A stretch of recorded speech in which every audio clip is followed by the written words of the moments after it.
In reality, Democrats have a terrible track record when it comes to race and equality and the rights of human beings. For example, this morning, Congresswoman AOC, Alexandria Ocasio-Cortez, asked Senator Ted Cruz to explain the history of the Democratic Party.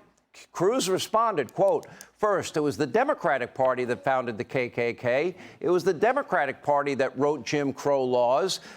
Then the Democratic Party was the one that filibustered the Civil Rights Act. Add to this, our current president, Joe Biden, he was working to stop the integration of public schools because he didn't want them to become, quote, racial jungles." Those were Joe Biden's words, and he partnered with the former Grand Poobah KKK Bird. As Cruz also pointed out today, Biden also gave that passionate eulogy at the former exalted Cyclops of the Klan, Robert KKK Byrd, his mentor, as he called him at the time. And now Democrats are attempting to use race. What a shocker. They do it every 2 years, every 4 years, as a divisive, semi-Marxist political stunt, dividing this country. You know, black versus white, old versus young, rich versus poor, just divide any way they can, generalizing certain races as perpetual victims, others as evil oppressors. Now, here's South Carolina Senator and presidential candidate, well, Tim Scott. Take a look. I do think this is a difference in how we communicate. There's no question that my life disproves the lies of the radical left. Their culture of victimhood is eating away at the soul of America. I understand brokenness. I understand having low esteem. I understand nearly failing out of school. But I also understand that we do not live in a nation of grievance. We live in a nation of greatness. Now, I want to compare that thoughtful, intelligent message to Joe Biden's pitch to African-American voters. Take a look. You decide. You got more questions, but I tell you, if you have a problem figuring out whether you're for me or Trump, then you ain't black. There's your president. Anyway, so Congresswoman Ocasio-Cortez, are you proud of that? Are you proud that your president, the guy that you look up to, that leads your party, tried to stop the integration of public schools? He didn't want them to become, in his words, racial jungles. Do you endorse that message? Or do you think that maybe it's time for the Democratic Party to finally move away from its racist tendencies and candidates who once supported segregation and praised as their mentors former Klansmen? Anyway, let's give a warm audience welcome in studio tonight, Texas Senator Ted Cruz.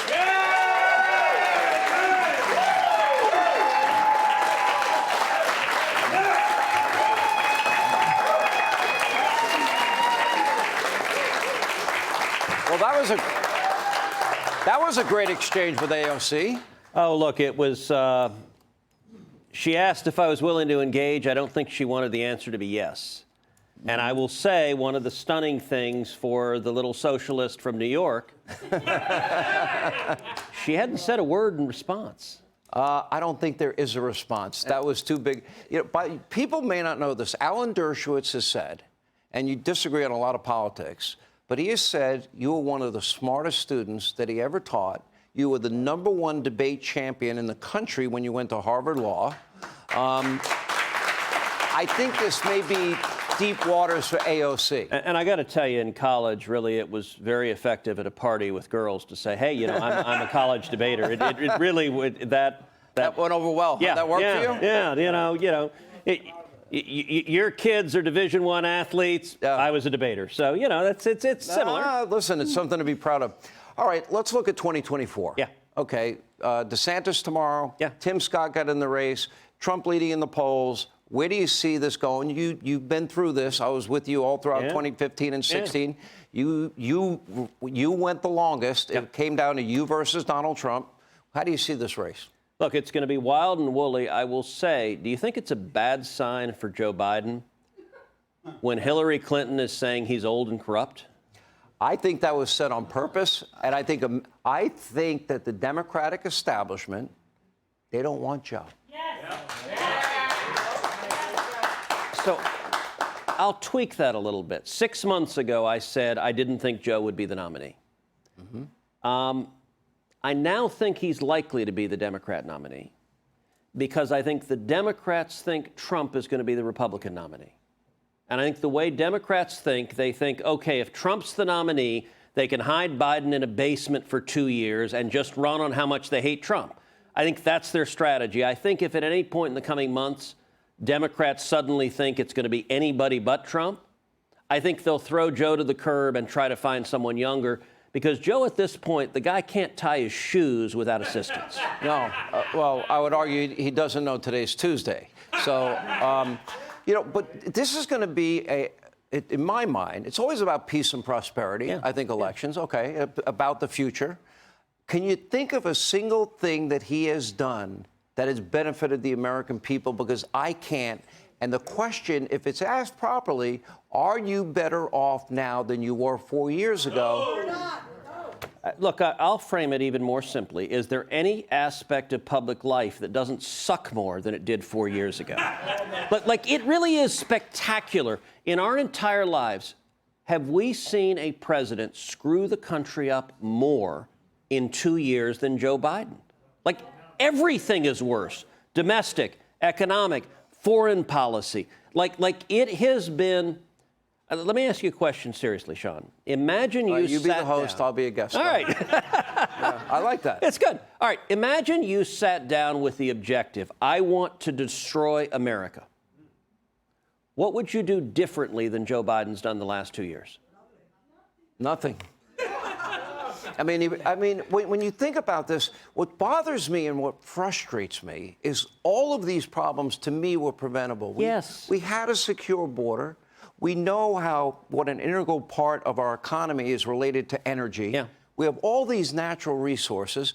We were energy independent. We could be providing Western Europe with all of their energy needs, and we'd be paying down the debt by the trillions over the years. Yes. And stop robbing from our children and grandchildren.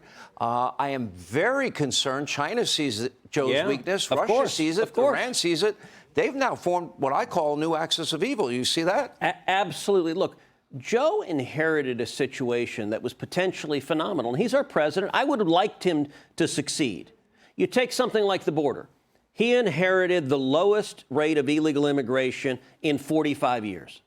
All he had to do was do nothing, continue the same policies, and he could start with something that no president has had prior to that, inheriting the great successes of the Trump administration. He came in and immediately screwed it up. You have said every state is now a border state. Yes. And by the way, if you may not remember, in the middle of the pandemic, if it wasn't for you, because we couldn't get our TV cameras in, there were cages with kids piled on top of kids that were overcrowded in the middle of a pandemic. We're not doing any background checks. We're not seeing if people have radical associations. We weren't even doing health checks. There was no vaccine mandate for illegal immigrants. By the end of this year, it's going to be 7.5 million illegal immigrants just since Joe became president. So when I went down to the border, this is early on in the Biden administration, they had the Joe Biden cages filled with kids. And at the time, Fox News wanted to embed a cameraman to come in with me. I brought 19 senators with me. We had a big group to see this. And the Biden administration said, no, we're not going to let the Fox cameraman in because the cameraman might have COVID. That was literally their justification. And mind you, there was a massive rate of COVID positivity in the cages. And so, as you noted, I pulled out my cell phone.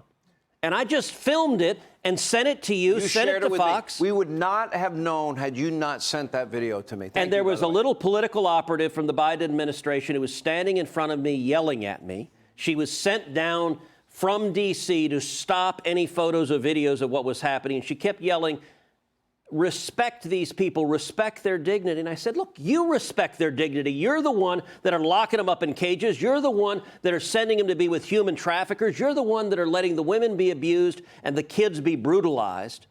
And the Biden administration thrives in darkness. They trust the corrupt corporate media never to report on their disasters. And what you do and a handful of others is just tell the truth. Let's talk a little bit about the debt ceiling. Yeah.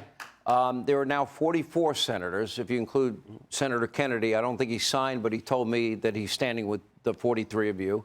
So that's the least colorful thing John Kennedy's ever said. That's probably true. He is one of the more humorous guys in the Senate. For sure. I love John. He's a good friend, Oh, and he's he funny. is genuinely hysterical. Wickedly By the way, funny. Art, can I tell you my favorite John Kennedyism? He said, if Adam and Eve had been from Louisiana, Yeah. they'd have been Marie and Boudreaux, and they'd have thrown out the apple and eaten the snake. That's Senator Kennedy. Great job. So we have the debt ceiling. Joe Biden disappeared for 97 days. Yeah. I argue he made a bet. The bet was Republicans in the House won't get a deal done. Yep. Okay, they got it done. By the way, I think a great deal. Go back to 2022 spending levels. Yes. Cap the rate of growth to 1% baseline budgeting. Add in some energy measures, which we need desperately. It's scored by the CBO to save $4.8 trillion. Yep. The Senate is standing with the House. Yes. Okay, I don't think Kevin McCarthy needs to budge. Look, and if Biden wants to default, it'll be Biden's default. Let me praise, I think House Republicans have handled this beautifully. And I can tell you in the Senate. So Senate conservatives, we met every week. We would sit down with House conservatives and we'd say, listen, our role in this battle is to back you up, is to have your backs, is to encourage unity. What we wanted to avoid is any wobbly GOP senators suddenly jumping ship and joining with the administration. We haven't had any. We've seen Republican unity, something that doesn't happen very often. And you're right, Biden was counting on House Republicans not being able to get their act together.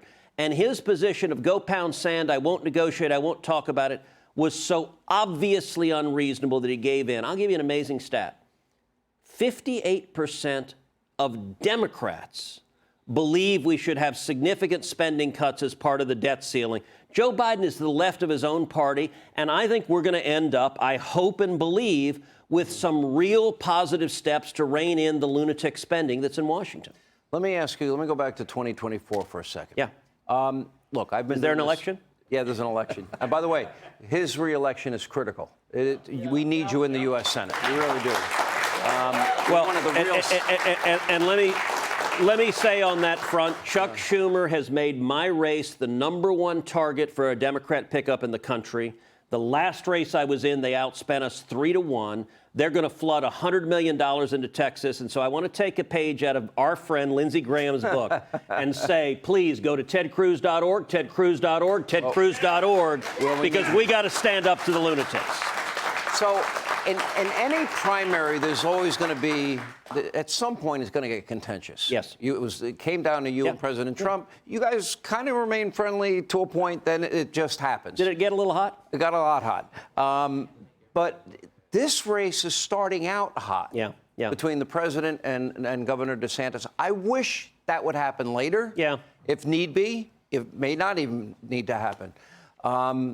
Because the real problem in this country are the left wing. Yes.